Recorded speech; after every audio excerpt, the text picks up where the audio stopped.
obviously these attacks going both ways. Vitaly Klitschko claimed there were 20 drone attacks on the city of Kyiv last night. But as you say, the big news is the massive wave of attacks on 6 regions of Moscow overnight, in the biggest attack in since the war started.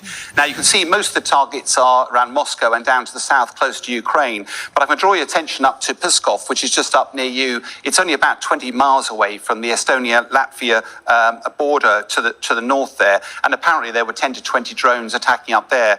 Also down in Crimea, the Russians claim that they've shot down lots of drones that were attacking there. And also in Moscow, the airspace over the Moscow airport was shut down again last night. So this is a pretty big wave of attacks overnight. So obviously most of the fighting during the war has been on Ukrainian soil. More picking up by these drones on Russian soil. Is this comfortably the biggest day of attacks on Russian soil during the war?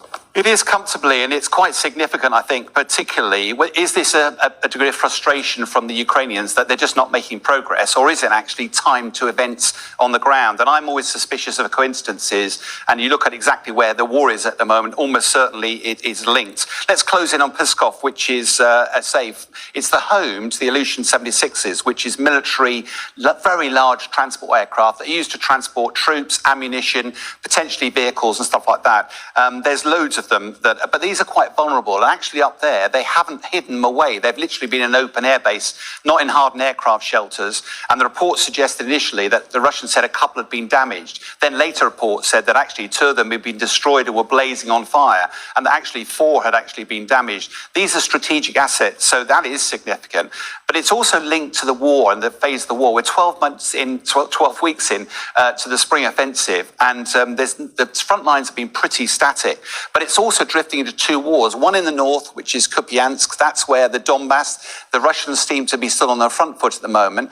Down in the south, from the Ukrainian perspective, they've crossed the Dnipro River, and therefore they're trying to push there. But the main story is around Robotyne, which is to the east of Zaporizhzhia. That's where it looks likely that the Ukrainians have actually broken through.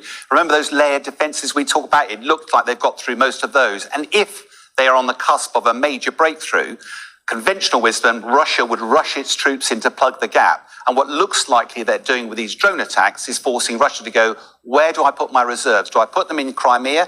Do I put them back in Moscow? Do I tuck them up in Kupiansk?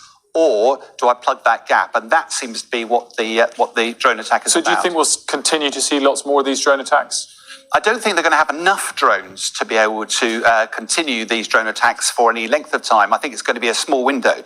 The key for me is why these in previous wars, we've not really seen the use of them. It's become the drone wars. And Ukraine's been very good at using the Russians have been using long-range Shahed 136 drones, but the Ukrainians have also been using these nano drones. And the advantage is they're long-range, short-range, they're cheap, they're cheerful, they can't protect themselves very well, so they're quite vulnerable, but their quantity has a quality all of its own, and we're seeing that by putting in massive attacks. Also, innovation, which is not a byword for Russian military, is something the Ukrainians, they're adapting these things overnight in response to threats and making them more impressive. So the drones are exploiting Russian complacency.